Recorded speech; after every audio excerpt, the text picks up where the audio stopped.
Bonjour, bonsoir tout le monde de partout, de la Guadeloupe, la Martinique, tous ceux qui nous regardent, même au-delà, en France.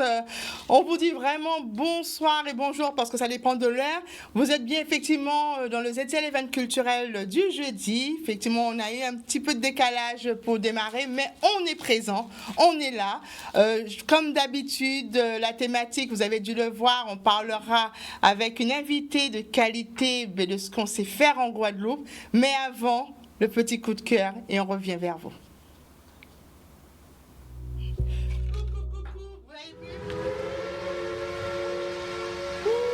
Regarde ça. Il éteint ça. Ça agace. Ça agace qu'il a comme ça. Ma radio, mais faut nous porter mon œuvre. Nous gardons ça. Mais faut y trouver une solution pour ça. Hein? Mais ça qui salope toute la Guadeloupe. Allez crier, les répondeurs. Les répondeurs, répondent à voix, ben moi, aïe aïe aïe, les tambouillés, jouez ben moi, on pas jambelle pour nous payer ça ou blé.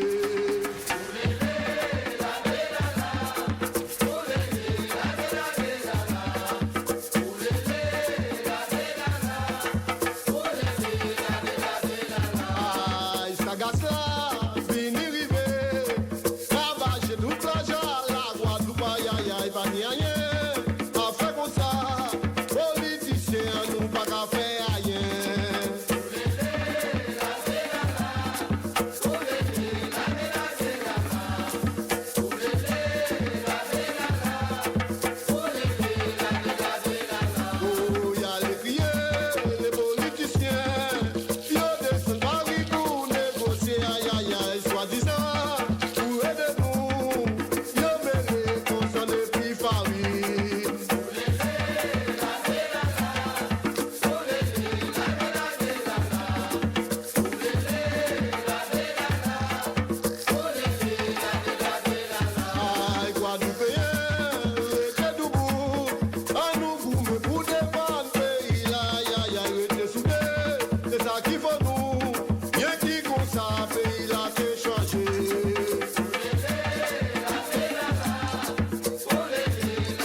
J'espère que vous avez su apprécier le groupe Zépice en la présence de Ronnie Blue. Donc vous savez, on était vraiment dans le tempo, le gros cas. La semaine dernière, on avait reçu Raymond qui parlait du lait rose. Vous voyez, cette musique ancrée en Guadeloupe, ancrée chez nous, notre musique. Donc ça a été un plaisir en avant-première de vous présenter effectivement le travail de ce groupe de gros cas. Alors aujourd'hui, le thème... elle est spécifique. On va parler avec vous ce jeudi 2 juillet de banane. uniquement de la banane. Et pour cela, on se le rappelle, il n'y a pas si longtemps, on a reçu effectivement de la l'événement culturel la responsable du musée de la banane et qui nous parlait effectivement du musée itinérant. Ce fameux musée de la banane qui partait de Dunkerque, parce que c'était effectivement un projet initié par Dunkerque et qui est arrivé chez nous. Et avant de pouvoir poursuivre, on va quand même dire bonsoir à Nancy. Bonsoir Nancy. Oui, bonsoir, bonsoir. Comment vas-tu depuis? Ravie d'être là, ravie de parler de la banane. Et c'est vrai qu'on va se le dire, le contexte se le posait, il y a eu le Covid. Tout à fait. Donc la maison de la banane a été fermée. Tout à fait, comme tu le cites, absolument. Ouais. Et comment ça a été? Comment tu as vécu ça? Eh bien, tu sais, comme tout le monde, on a dû faire avec. Ouais. Donc, il fallait rester confiné. Donc, tout le monde est resté confiné. Ça nous a permis de...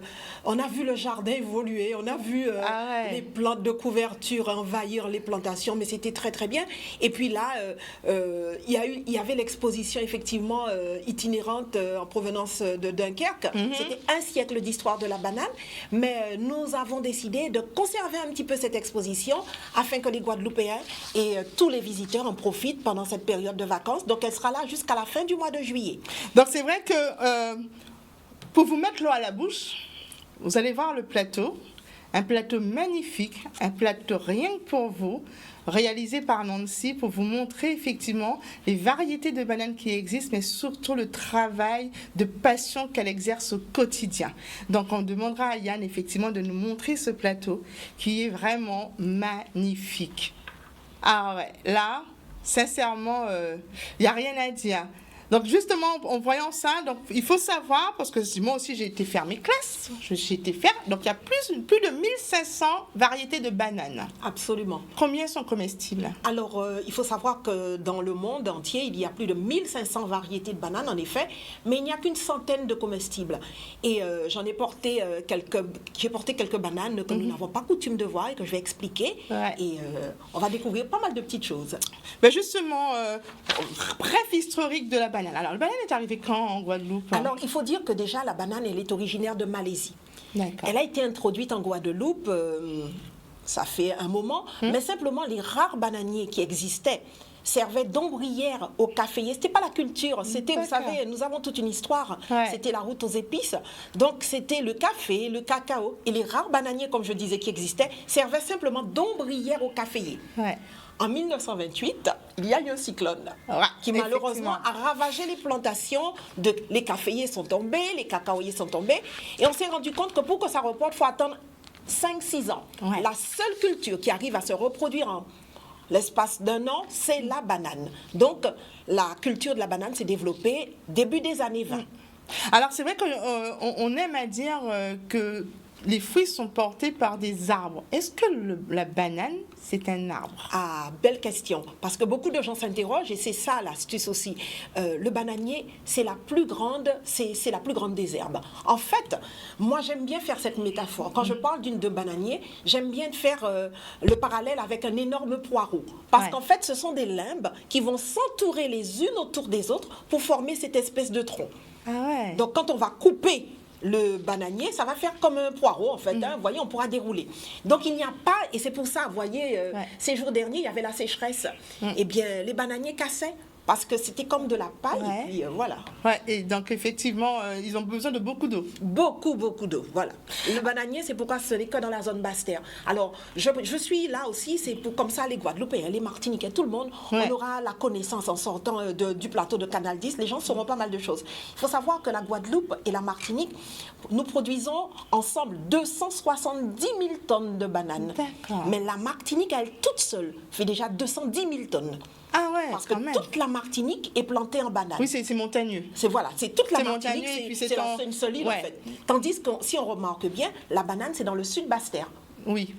Cap-Esther, Trois-Rivières, les premières plantations. C'est ce qui fait la richesse de la Guadeloupe, parce qu'on disait que sur la Grande Terre, on a une autre terre, une terre beaucoup plus aride, et la Basse-Terre, effectivement, une terre beaucoup plus verte. Absolument. Alors justement, est-ce que la banane, quelles sont la composition nutritive de la banane? Alors, comme le disait le docteur Joseph, parce qu'en plus, on va faire des choses pendant les vacances avec lui. Ouais. Le docteur Joseph, il dit, et je pense que c'est vraiment, il a su sublimer tout ça, la banane, c'est le fruit béni des dieux. Pourquoi? Parce que c'est un fruit qu'on peut manger vert, c'est un fruit qu'on peut manger mûr et qu'il y a les bonnes vitamines pour nourrir le corps humain. Donc, pour les petits, c'est très bien parce que ça donne de la mémoire. Et puis, il y a le magnésium. Et puis, ce qu'il faut surtout retenir, que dans la banane, c'est 0% gluten. Effectivement, parce qu'on disait qu'effectivement, il y a potassium, magnésium, fer, toutes les vitamines et très, très peu de lipides. Exactement. Alors, on fait la corrélation parce qu'il faut savoir que la banane est appréciée des sportifs. Ah, c'est le fruit des sportifs. Et on va le voir tout à l'heure, nous développons la banane séchée de montagne, naturellement séchée, mûrie naturellement, sans colorant, sans rien. Et c'est vraiment un fruit. Et c'est reconnu aussi pour les aigreurs d'estomac. Enfin, la banane a toutes les vertus. Quand on n'arrive pas à dormir, on peut faire la tisane dans la banane. Enfin, il y a vraiment des choses qui sont vraiment intéressantes autour de ce fruit-là. Ben justement, on va regarder une vidéo de Nancy réalisée par Nicolas Bourguignon, proposée par justement Thierry Thompson de la Guadeloupe. Donc, c'est la vidéo de Nancy.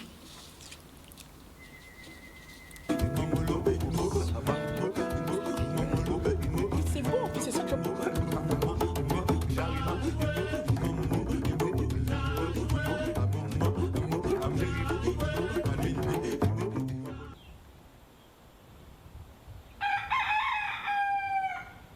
Il faut savoir que la banane, elle n'est pas originaire des Antilles françaises, Guadeloupe, Martinique, mais de Malaisie.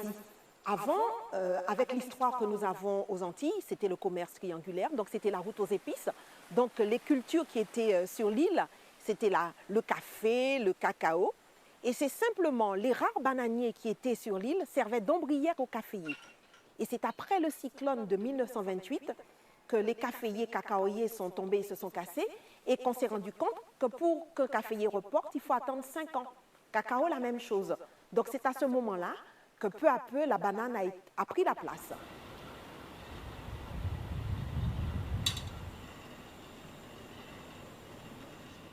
Il faut aussi savoir qu'il y a plus de 1500 variétés de bananes dans le monde et à peu près 150 variétés comestibles.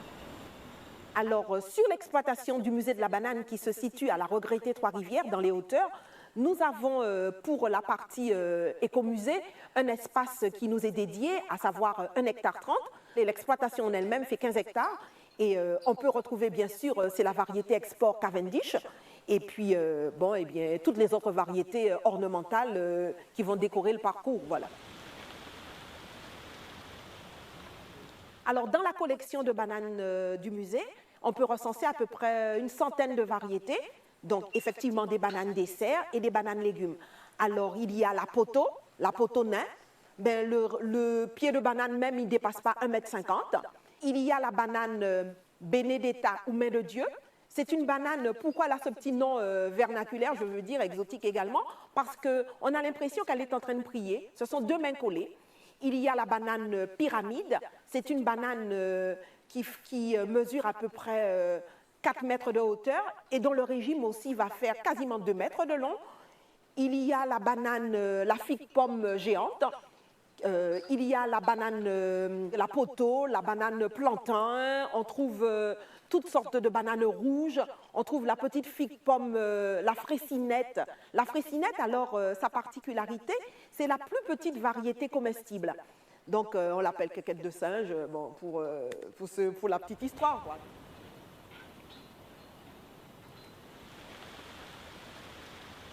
Ce qu'il faut retenir, c'est que le bananier, ce n'est pas un arbre. C'est une herbe géante qui fait partie de la famille des musacées. On va planter, alors maintenant dans les nouvelles techniques culturelles, on va planter un bananier qu'on appelle un vitroplant, qu'on fait dans des fermes à bananes bien appropriées. Et ce bananier qui sort de ces fermes sera mis dans un sol bien préparé, n'ayant aucune maladie. Ce bananier étant mis en terre, on va récolter le régime de banane exactement 9 mois après.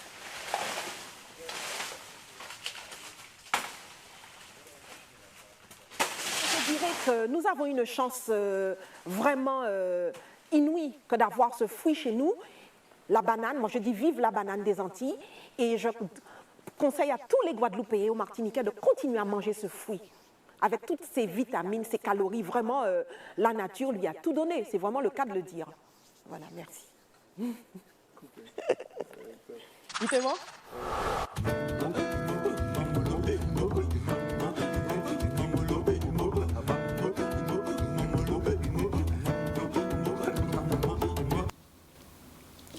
Alors, effectivement, justement, tu nous as emmené sur le plateau quelques variétés de bananes qu'on retrouvera effectivement à la maison de la banane. Je dis bien à la maison de la banane parce que ce que tu m'avais expliqué, c'est que toutes les variétés ne sont pas retrouvées sur le marché. Voilà, absolument. Alors, si tu veux, je peux, voilà. Alors déjà, je vais commencer par celle-là. Alors, on regarde bien cette banane, elle ressemble à une banane pomme, mais ce n'est pas une banane pomme.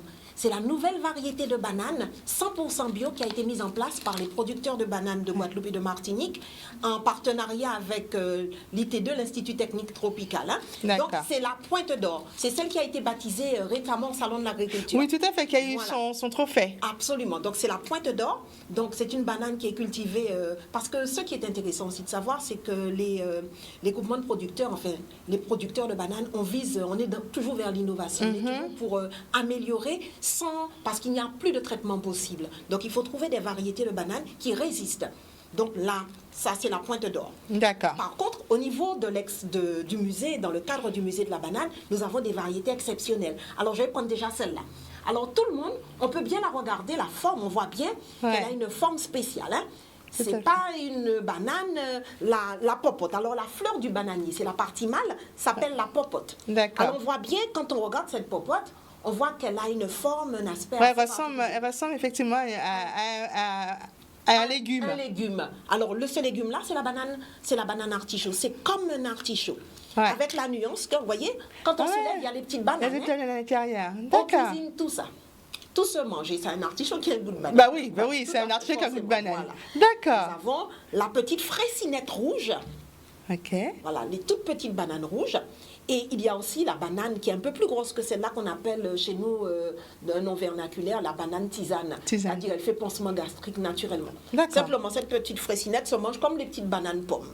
Et ils ont tous le même goût? Non. Alors, tout le monde connaît le goût de la banane pomme, qui a une petite acidité, justement, qui rappelle la golden. Et bien, celles-là, elles sont très charnues et elle a un goût de banane, mais qui se rapproche plus de la banane plantain. D'accord. Et qu'on aime bien le banane plantain. Nous avons la banane ananas. Alors, vous voyez cette banane-là, c'est une banane quand il y a l'acidité de l'ananas, d'où se rappelle banane ananas. Nous avons les petits sucrés, bien sûr, j'ai pas pu tout porter. Hein. Et là, j'ai porté ce qui est intéressant, parce que beaucoup de gens aiment bien voir ça. J'ai porté une fleur qui vient de sortir. Vous voyez la fleur? D'accord, OK. Donc, le bananier, c'est une plante hermaphrodite mâle et femelle. Quand la fleur, au bout de 6 mois, l'inflorescence se fait, une énorme fleur sort du cœur du bananier. Et vous voyez les pétales rouges que je tiens là, ça s'appelle des bractées. Les bractées vont se soulever et toutes les bananes femelles vont se développer peu à peu. D'accord. Et quand il n'y a plus aucune banane femelle capable de se développer, eh bien on va retrouver la partie mâle qu'on appelle la popote. D'accord. Et dans nos champs, on coupe la popote simplement afin de permettre aux bananes de grossir dans les meilleures conditions. On le détache de la femelle. Exactement. Comme on dit, il faut arrêter de s'accoupler. Voilà. Tout à fait. Donc, parce que si on regarde bien la vidéo d'avant, on dit effectivement que la banane prend 9 mois. 9 mois. 9 mois. C'est pour ça que la fragilité de la banane. Mais justement, est-ce qu'effectivement, c'est la conjoncture qui impose d'avoir autant de variétés ou bien de travailler avec le Syrah, de travailler avec l'INSAM pour pouvoir avoir une banane de qualité? Alors, de toutes les façons, moi je dis que notre banane traditionnelle, à savoir la Cavendish, alors en Martinique, alors j'aime bien faire la petite nuance, comme ça au moins les choses sont bien fixées. Hein. La banane que nous appelons la Poyo, c'est la variété Cavendish, et en Martinique, ils l'appellent Tina. Hein. D'accord, Tina, c'est les mêmes Poyo, c'est la même chose. C'est la même chose. Effectivement, dans toutes ces variétés, il y a certaines variétés qui sont très, très résistantes. Notamment, la Cavendish, c'est une très, très... Par contre, elle prend des maladies. Et c'est pour cela que nous avons mis en place la nouvelle variété, à savoir la Pointe d'Or. Qui n'a pas... Il y a une maladie terrible qui abîme les bananes. Les bananes, c'est la cercosporiose. La cercosporiose, c'est la maladie des feuilles. Donc, ça crée des nécroses sur les feuilles des bananes. Et prématurément, on voit mûrir son régime de bananes alors qu'il n'est pas encore prêt à être récolté. Donc, pour pallier à tout ça, ils ont mis en place... Avant, elle s'appelait Syrah 925 parce qu'on était à notre 925e essai pour parvenir à... D'accord. Et ça a pris, justement, ce qui est intéressant, combien d'années de recherche pour arriver à une banane parfaite? Parce qu'elle est la banane parfaite. Ça va faire plus de... La recherche, elle est là, ça va faire plus de 20 ans. 20 ans qu'ils y sont. Hein. C'est-à-dire qu'on n'a pas attendu qu'on nous dise qu'il y avait des soucis, qu'il ne fallait pas traiter, etc. Et la recherche était déjà bien entamée, et puis vous étiez projeté justement. Projeté, absolument. Alors, on va aller aussi, parce qu'on là on parle de la banane, on la connaît effectivement, la banane sucrée, la banane qu'on cuit, la banane crue. On dit une banane, on sait que le plantain, il faut la cuire. Est-ce qu'il y a aussi cette vertu médicinale? Ah si, la banane, il est reconnu de toutes les façons. C'est encore, moi j'aime bien la phrase, c'est le fruit béni des dieux, parce que vraiment c'est un fruit qu'on mange à toutes les sauces, comme je l'ai dit, et puis qui soigne également. Alors, même la peau de banane, quand on épluche une banane, l'intérieur, la partie intérieure, à savoir, donc je précise, je peux ouvrir une petite banane. Oui, donc la partie intérieure, ici, là, de la banane, quand on se fait piquer par les moustiques, eh bien, on masse et ça arrête de gratter. Donc voilà, c'est apaisant. Donc il y a vraiment des vertus exceptionnelles. Quand les gens ont des problèmes d'ulcères, il faut manger la banane, ça fait pansement gastrique. Moi j'ai mis, à force d'expérience, et les parents, ça fait longtemps qu'ils faisaient ça avant, la tisane de banane à la cannelle quand on a des problèmes d'insomnie. Enfin, vraiment, c'est... Alors, pour ceux qui nous regardent, c'est vrai qu'on a déjà commencé, on commence à découvrir de plus en plus la banane. Donc, on a vu qu'effectivement, nous, ce qu'on connaît le plus sur le marché, c'est banane plantain, tina, poyo, ce qu'on dirait Cavendish, pour ne pas les citer. Ouais. Alors, la banane rouge, on la trouve spécifiquement chez toi, à la Maison de la Banane. Oui. Donc, qu'est-ce qu'on peut trouver d'autre comme variété de banane à la Maison de la Banane? Alors, j'ai vu tout à l'heure, vous avez dans la banane bleue. La grosse banane, voilà. Ouais. Il y a la Java de Malaisie également. Ouais. Alors, cette banane-là qu'on voit à l'écran, alors lorsqu'elle est mûre, quand on croque dedans, moi je dis, quand on croque cette banane, elle a un goût de glace à la vanille. Quand elle est bien mûre, ah ben oui. C'est vrai. Voilà, il y a des saveurs exceptionnelles dans les bananes. Et après, il y a les poteaux. Il y a les poteaux. La poteau ressemble à la banane ananas. Vous voyez, la banane ananas, c'est ça. La poteau un petit peu plus grosse, mais plus côtelée. Voilà. Même goût? Non, c'est le goût d'ananas. La poteau, on la mange un peu comme la plantain en légumes. D'accord, donc il faut la cuire. Il faut la faire cuire, absolument. Donc c'est vrai qu'on va vous mettre l'eau à la bouche, donc suivez bien, parce que lors de cette émission, il y aura une petite question qui vous sera posée, parce que après on va vous dire à la fin, il y a pourquoi on parle de la banane, parce que la banane sera mise à l'honneur très très bientôt, et vous allez comprendre pourquoi tout à l'heure. Mais avant, on va vous donner un avant-goût. Faut savoir qu'on a parlé banane, vous savez manger, crue, mais on va vous, effectivement, Nancy vous offre une recette de la banane poyo. Bonjour. Aujourd'hui, c'est samedi, jour de détente. Je vais vous réaliser des chips de banane poyo.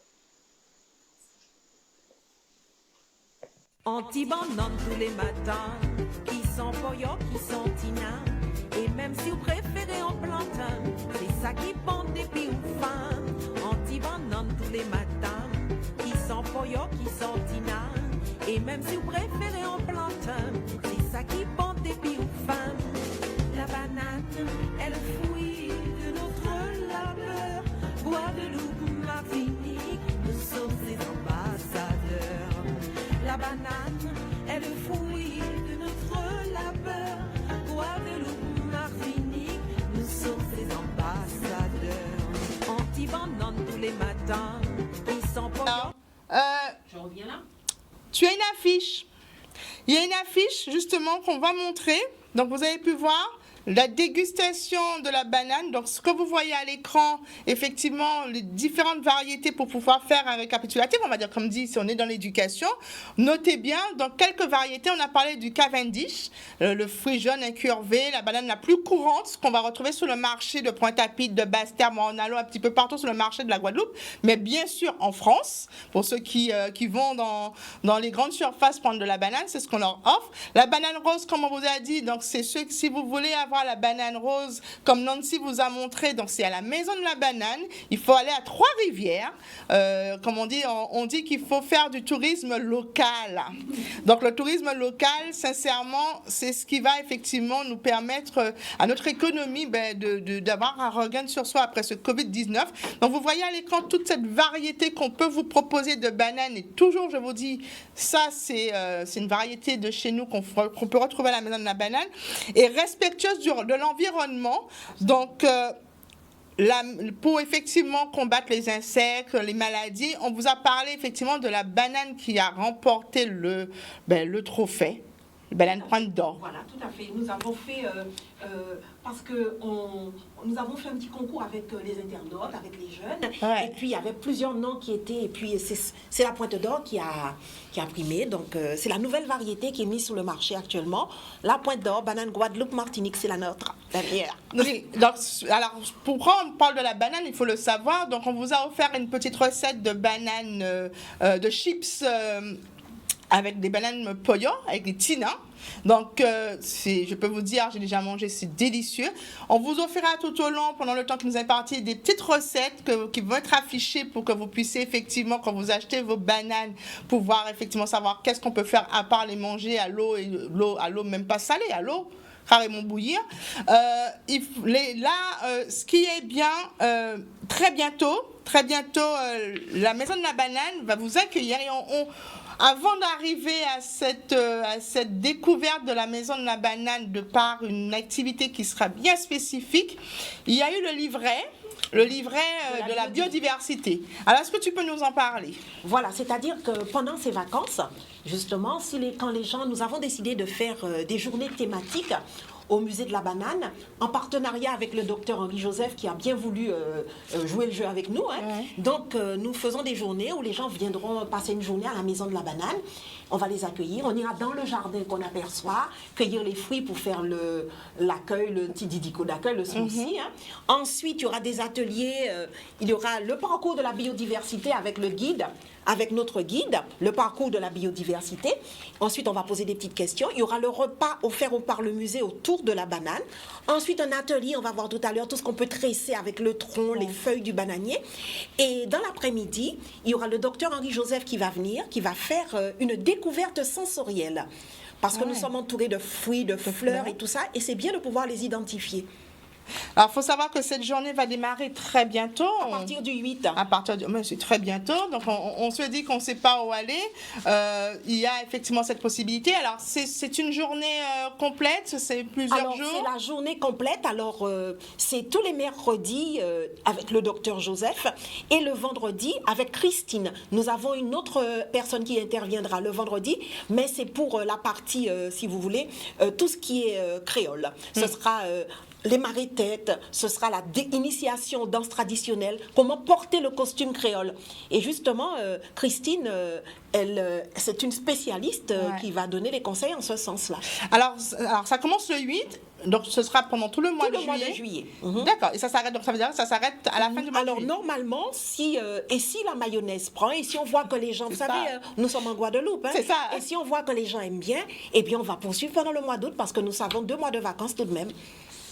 Alors, j'ai découvert qu'on pouvait effectivement faire de la boisson avec la banane, notamment de la bière, pour ceux qui sont très friands de boissons alcoolisées, mais aussi de la tisane. Voilà, il y a la tisane, et puis il y a 2 ou 3 ans, c'est dommage qu'elle ait arrêté parce que c'était un produit exceptionnel. Nous avons une docteure maintenant, une doctoresse, c'est Nathalie Minacci, qui a mis au point le jus de banane sans pulpe. C'est-à-dire, elle a trouvé un process afin de pouvoir liquéfier ce jus de banane, et c'était il faut qu'elle trouve encore les moyens pour en faire encore un autre lot.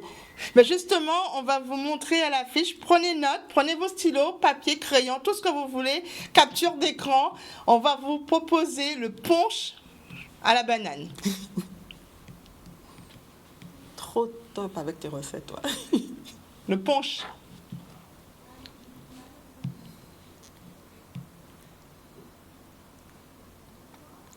Alors justement, le punch à la banane, vous avez vu les ingrédients, bien entendu. Il y aura de la banane, alors comme 1 litre de rhum blanc, bien entendu, du sucre de canne, des cuillères de vanille liqueur, bâton de cannelle, ça de toute façon on ne peut pas ne pas en mettre dans nos recettes. Alors vous avez bien vu, vous mélangez la farine, la levure dans un saladier, vous creusez un puits, vous mettez au centre les œufs, le sel, le piment, le beurre fondu. Vous mélangez tout ça dans un frais petit à petit. Vous incorporez le lait jusqu'à la tension d'une pâte épaisse. Donc, vous laissez... Ah, là, je pense qu'on s'est trompé parce que là, je suis dans la recette des beignets. Des beignets, là. C'est la recette des beignets. Ah là là, c'est dommage. Mais en tout cas, on va redonner la recette parce que là, c'est la recette des beignets. Il y a eu un petit couac dans le flyer. Mais c'est vrai que normalement, c'est quoi? C'est la banane. C'est la banane, surtout tous les aromates qui vont avec. On mélange tout dans un mixeur. Voilà, et puis ceux qui aiment bien la glace pilée. Ah, voilà, on peut shaker tout ça. Shaker tout ça et on a notre punch. Absolument. Super. Donc, sinon, on va revenir sur le plateau. Donc, Nancy nous a ramené effectivement pour vous montrer tout ce qu'on peut faire avec la banane. Donc, je vais me rapprocher de Nancy. Voilà. Alors, je vais me rapprocher de Nancy. Et Nancy, tu m'as ramené je t'ai ramené du thé qui accompagne la banane. Alors là, moi je dis que c'est surtout pour que les parents sachent aussi qu'avec la banane, on peut faire un goûter, on peut faire pour le petit déjeuner, ce n'est pas très coûteux. Et je pense que c'est sain. Donc là, j'ai préparé des pancakes de banane pollo. Ça, c'est des pancakes de banane pollo. Donc, c'est facile à réaliser. Hein. C'est prendre, écraser les bananes, mettre un petit peu de farine ou alors la farine de manioc aussi, on pourrait mettre. Ajouter 3 ou 4 œufs, mélanger un petit peu, mettre un peu de lait pour ceux qui aiment. Ouais. Et puis, touiller tout ça. Et mettre, et mettre sous la plaque à pancake. Et généralement, moi, je ne rajoute jamais de sucre. La banane est naturellement sucrée, ce qui fait que ça a du goût. Très bon pour le petit déjeuner. Tout à fait. Il faut savoir qu'effectivement, la banane permet une récupération. Tu ne vas pas me contredire. Non. À l'effort. Absolument. Beaucoup plus rapidement que si on mettait un sucre sur la langue. Exactement. Voilà. Alors là, effectivement, tu nous as emmené... La confiture de banane maison que est associée à la prune de Citerre pour donner le petit goût acide. Donc, quand vous allez déguster tout ça.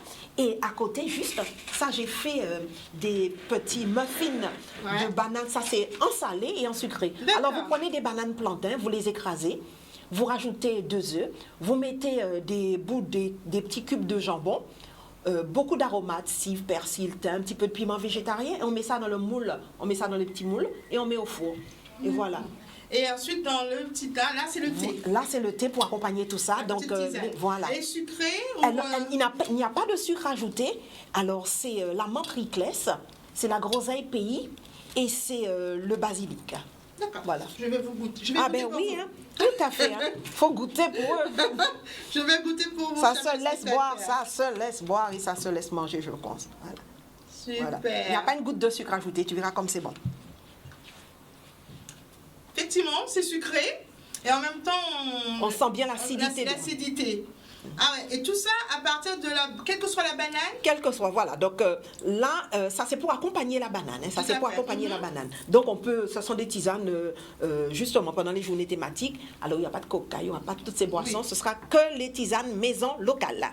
Alors, comme on est effectivement sur la table de Nancy, on a les bananes séchées. Voilà, la banane séchée. Alors, c'est nous, à la Maison de la Banane, qui avons mis en place la banane séchée.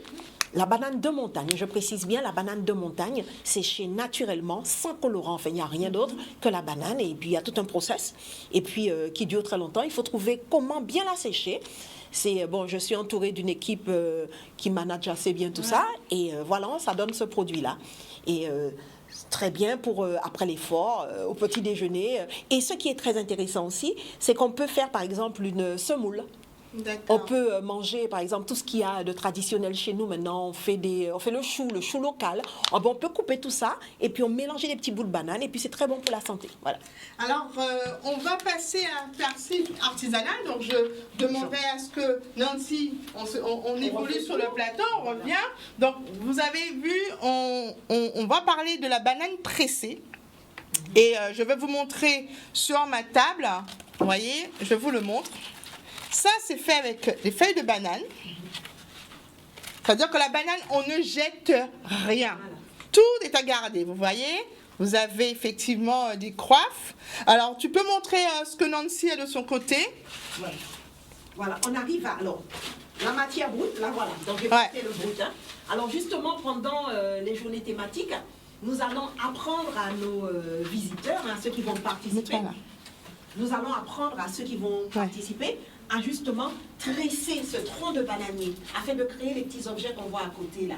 Donc on pourra confectionner des petits, on pourra faire un éventail par exemple, c'est un petit éventail. Ouais. On pourra faire un petit sac. Vous voyez un petit peu, c'est tout autour, c'est des matières nobles, c'est tout brut, mais c'est la banane. On pourra faire ta petite couronne pour se mettre sous la tête, voilà. Ouais, la couronne que j'ai là, effectivement. Oui. Ou alors une broche. Une broche, tout à fait. Absolument. Donc la banane, alors justement la question, on a vu dans la vidéo, c'est vrai que quand on voit que la banane elle pourrit, bon, on a tendance à la jeter. Est-ce qu'il y a possibilité de faire quelque chose avec? Alors, quand la banane, bon, l'idéal, c'est de on dit pourri, mais bon, quand elle devient... J'ai bien compris. Alors, l'idéal, c'est de manger la banane jusqu'à ce qu'elle atteigne le stade tigré. Quand elle est tigrée, ça veut dire qu'elle a des petites taches. C'est quand elle atteint son stade maximum de maturité, il faudrait la consommer. Bon, effectivement, alors, quand elle est trop mûre, au niveau même du goût, ça change un peu. Donc, mais il y a beaucoup de bananes en Guadeloupe. Il y a beaucoup de bananes. Parce que des fois, ça fait mal au cœur de dire, on n'a pas eu le temps de... confiture. Quand elles sont trop mûres, on fait de la confiture avec la banane. Voilà, tout simplement. Tout simplement. Tout simplement. Alors, justement, je veux qu'il y ait une affiche, effectivement, pour la manifestation. Donc, là, on va demander à tous, si vous avez bien suivi l'émission depuis le début, il y a la journée thématique qui va commencer le 8 au 31. Il faut savoir que ça a un coût. Donc, on va vous offrir une place d'une valeur de 40 € pour la personne qui prendra son téléphone pour nous appeler, nous saluer tout simplement au 96 10 10. Et quelle est la banane, comment appelle-t-on la banane la plus répandue quand vous allez sur le marché? Et je ne veux pas le nom Pollo Plantain, on a bien dit un nom bien particulier. Voilà. Alors, si vous avez bien suivi, je vous dis que ça commence par un C, ça finit par un H, en rabattant l'eau indication. Trop d'indices. C'est ça, trop d'indices. Et la question subsidiaire, comme on dit, il y a toujours une deuxième question pour vraiment l'avoir. C'est-à-dire, pour appeler, vous me dites, comment s'appelle la banane qui a reçu le prix? Voilà. Il y a deux questions, Anna. Donc, vous m'appelez. Alors, quand vous appelez au salon de l'agriculture, ça a été récompensé. Donc, j'ai un appel. Super. Allô? Allô? Allô? Bonsoir, vous appelez d'où et comment vous appelez-vous? J'appelle de Basse-Terre et je m'appelle Rose. Ben, merci Rose de nous avoir suivis cet après-midi. Donc, tu as vu, je peux me permettre de te tutoyer. Nancy est avec nous. Je pense que si tu es à Basse-Terre, tu connais très bien Nancy. Absolument, oui. D'accord, donc tu connais très bien la maison de la banane. Aussi, j'ai déjà été lors d'une manifestation, oui. Alors la question justement, parce que tu sais que normalement il va y avoir des journées thématiques avec des personnes qu'on ne présente plus. Il y aura bien entendu Henri-Joseph qui fera des ateliers pour pouvoir présenter les vertus de la banane et comment effectivement la consommer. Mais il y aura aussi tout ce qui est tradition. Marie-Tête avec, c'est Christine. Christine, tout à fait. Alors la première question que j'ai posée, c'est comment on appelle la banane communément qu'on trouve sur le marché? C'est un nom? Aïe, aïe, aïe, c'est tellement bien. Et la deuxième question qui suit, j'aurais dit que quand on me donnera la bonne question, il y aura une subsidiaire. La banane qui a remporté le prix au salon de l'agriculture, comment on l'appelle? C'est une championne. C'est une championne. Ah, mais tu par contre que vendredi, alors faut venir, le 8 c'est quoi? Le 8 c'est un... Le 8 c'est un mercredi. C'est un mercredi. Voilà. Alors mercredi 8, tu es attendu. Donc ne raccroche pas, on va prendre tes coordonnées, on va prendre ton numéro de téléphone qu'on va donner à Nancy qui partira avec sous le bras pour pouvoir te dire... comment récupérer ton entrée. Donc, automatiquement, il faudra venir à la maison de la banane pour récupérer. C'est pas sorcier. Et je te remercie. Mais qu'est-ce que tu as dit à Nancy? Nancy est là pour tout le travail que Nancy fait. Je demande de dire à Nancy que moi, j'ai découvert la farine de banane et donc je fais de la crème avec. Et absolument. J'adore ça. Et j'adore ça plus que la farine de maïs le soir. Bon, quand on ne peut pas cuisiner, on se fait une petite farine de maïs. Tout à fait. C'est génial. C'est excellemment bon. Ah là là. Excellemment bon, vraiment. Je coupe mes affaires, je fais ça sécher au soleil. Après, je passe dans un mixeur pour obtenir une poudre. Donc je conserve ça et quand j'ai besoin de faire ma crème, je fais une crème de banane. C'est super, c'est génial. Alors sincèrement, merci de ton appel et merci effectivement d'être assidue. Tu es une très bonne gagnante. Merci. Je donne mon prénom, mon nom, c'est ça? Oui, alors tu raccroches pas, il prendra ton nom, prénom et puis numéro de téléphone au cas où et on remettra tes coordonnées à Nancy. D'accord, très bien. Merci de l'appel. Donc on va revenir, on va remontrer aux téléspectateurs la banane pointe d'or pour qu'ils puissent bien la voir. Alors on regarde bien, elle ressemble à la banane pomme, hein? Elle ressemble à la banane pomme, comme on dit. Il casse ma fille pomme. Oui, et à part sa pomme, c'est ça, il casse mais à part. À part ça. Au niveau du goût, elle a le goût de la Cavendish. Hein? D'accord. Donc c'est bien pour qu'on puisse garder ce même saveur de banane qu'on a dans la bouche. Absolument. Donc merci. Donc vous avez vu, donc le salon, on innove, on a comment dire, on sait faire.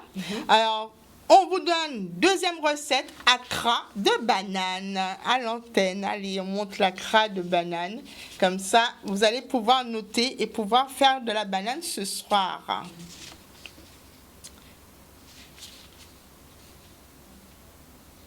Et là, c'est l'accra de banane plantain. D'accord? Donc, l'accra de banane plantain, parce qu'on connaît l'accra de morue. Donc, l'accra de banane plantain, vous avez bien vu, donc c'est toujours pareil. Bien entendu, la banane est l'ingrédient principal. Vous avez de la farine, vous avez de la levure chimique, parce que si nous voulons qu'accra nous gonfler, nous sommes obligés d'utiliser le levure chimique. On a des œufs, on a du lait. Bien entendu, ça dépend du goût. Ni monde qui pas manger accra sans piment, donc on peut mettre ou ne pas mettre. Votre pincée de sel, le beurre fondu, tout ça au bain-marie. Et là, préparer sa friture. Une fois qu'on laisse, nous, on a l'habitude chez nous de laisser notre pâte reposer. Pas 1 heure, mais des fois, on prépare notre pâte la veille et on laisse reposer. Donc, ceux qui sont pressés peuvent effectivement le faire le jour et laisser poser 1 heure. Mais quand on laisse poser bien longtemps, je peux vous dire, on a des accras super. Et puis, on fait comme on fait les beignets d'accra de morue, vous prenez par petite quantité, vous plongez dans l'huile bouillante et ça vous donne des accra de banane plantain. Vous avez aussi, on va continuer parce qu'on est dans les recettes, on a l'accra mais on a aussi le beignet. C'est pas même bité là. Pas même bité. Pas même bité là. Fais attention, beignet accra, pas même bité là. Nous, on est français. Quand on dit je vais manger des beignets de banane, beignet là, c'est beignet, accra, c'est accra. Donc vous voyez bien que c'est toujours les mêmes ingrédients, sauf que cette fois-ci, c'est du sucre. Tu n'as pas trouvé alors? Du sucre, café d'essence de vanille. Et on met du rhum, bien entendu, pour faire relever tout ça. Donc vous mélangez tous les ingrédients dans un saladier jusqu'à l'obtention homogène de tout ça. Et bien entendu, notre fameux huile chaude, vous faites par petites quantités et que vous mettez dans l'huile chaude pour pouvoir vous donner le beignet. Donc, vous voyez qu'on vous donne des recettes à la banane que vous pouvez faire tranquillement en famille, avec les enfants, avec la famille, sincèrement. Et si vous venez, nous avons fait promotion, c'est ça qui nous a fait un pays en nous, le fameux, tout à fait, le fameux mercredi 8, vous savez, ce sera l'ouverture, on vous le redit, c'est vraiment la découverte non seulement d'une institution, parce que ça, il faut le dire, comme l'expliquait Nancy, depuis Dunkerque, le musée est encore présent. Vous pouvez encore venir à la maison de la banane pour pouvoir découvrir effectivement l'exposition permanente. Voilà, tout à fait. Et justement savoir comment notre banane est transportée, au lait arrivé, quand il aura fait éveil, et comment effectivement nos planteurs de la Guadeloupe et de la Martinique arrivent justement à vivre, et quelquefois même on peut vous dire même survivre. Tout à fait. À la réalité de la banane. Et ce qui est intéressant, juste pour ajouter, c'est que cette exposition temporaire, disons, et qui émane du musée portuaire de Dunkerque, et c'est des modules pédagogiques, c'est interactif, donc le public peut, les enfants comme les adultes, on peut faire des puzzles, on peut travailler dessus. Voilà. 5 minutes. Alors là, effectivement, le temps, mon Dieu, j'en ai passé tellement vite. Alors, il faut qu'on vous parle rapidement, en 2 minutes. Il faut parler de Mama Mouchi Banana. Voilà. Qu'est-ce que c'est? Alors, c'est le premier livre de contes qui raconte l'histoire de la banane. C'est le parcours de la banane en sortant d'Asie, en passant par l'Afrique et qui arrive jusqu'aux Antilles. Donc on explique, c'est pédagogique, hein, on explique comment ce fruit-là est arrivé chez nous, donc au travers, c'est un petit conte qu'on raconte. Tout à fait, effectivement, je vois. Donc quand on viendra à la Maison de la Banane mercredi, on pourra en trouver. On pourra en trouver, absolument. Super. Donc vous voyez encore, la banane ne reste pas seulement dans le, comme on dit, dans le pied-bois. La banane évolue et c'est une très très bonne chose. Donc Nancy, sincèrement, là on a tellement de choses à dire, donc je pense que ce n'est que le début, ça veut dire qu'on a commencé sur le plateau. Exactement. Et on va finir carrément dans le lieu mythique de la Maison de la Banane. Absolument. Donc pour ceux qui veulent effectivement savoir, aller sur le Facebook de Maison de la Banane, vous aurez effectivement énormément de visites virtuelles, vous aurez des recettes. Sur l'Instagram aussi de Maison de la Banane, vous allez trouver les recettes de Nancy. Voilà, et on leur donne tout plein de conseils. Et plein de conseils, c'est vrai que c'est là que je veux dire que je dis, maman, la Maison, elle bouge, je la félicite, sincèrement, sans mettre à mon yoke. On va féliciter parce qu'au café, ça fait. Mais non, mais il faut, parce que, bon, on est en Guadeloupe, il faut que nos compatriotes soient au courant de ce qui se passe chez eux. C'est sa fête. Et là, c'est pour ça que je dis que c'est vraiment le mot d'ordre. Vous savez, en ce moment, on fait une campagne, oui, post-Covid, mais le Covid ne va pas nous arrêter, ne va pas faire en sorte qu'on arrête de vivre, on arrête de produire. La Maison de la Banane a réouvert le 2 juin. Voilà. Et depuis le 2 juin... C'est un bol d'air. Ouais, vous êtes en branle-balle combat pour pouvoir effectivement montrer ce qu'on sait faire. Donc, je vous remercie. C'est vrai qu'il est l'heure. Je remercie Nancy d'être venue sur le plateau. Je remercie ce fameux plateau qu'on peut encore remontrer, qui est magnifique, qui était là rien que pour vous montrer tout ce qu'on sait faire avec la banane. Donc, on remercie Yann pour la réalisation. Donc, rendez-vous le 8 juillet à partir de 9h30. Voilà, pour passer une journée découverte à la Maison de la Banane avec Nancy et toute son équipe. Merci. Donc, pour ceux qui demandent le prix, prix... Voilà, alors la journée tout entière, c'est 40 €. Mais s'il y a quelqu'un qui veut faire que la demi-journée, donc ce sera ce qui se fera le matin. Alors, tu peux donner un numéro de téléphone pour Alors, c'est le 05 90 92 70 75. C'est la Maison de la Banane. 92 70 75. C'est un fixe, Maison de la Banane. Voilà. On vous remercie de nous avoir suivis. Merci aux internautes qui ont félicité Nancy. Moi aussi, je tiens à la féliciter. Merci pour cette magnifique présentation et ce moment agréable autour de la banane. Donc, restez connectés avec nous. Il va être 17h. Vous allez retrouver Chicanos pour son émission. Et je vous dis à jeudi prochain. Restez connectés par la guet. Voilà. Super.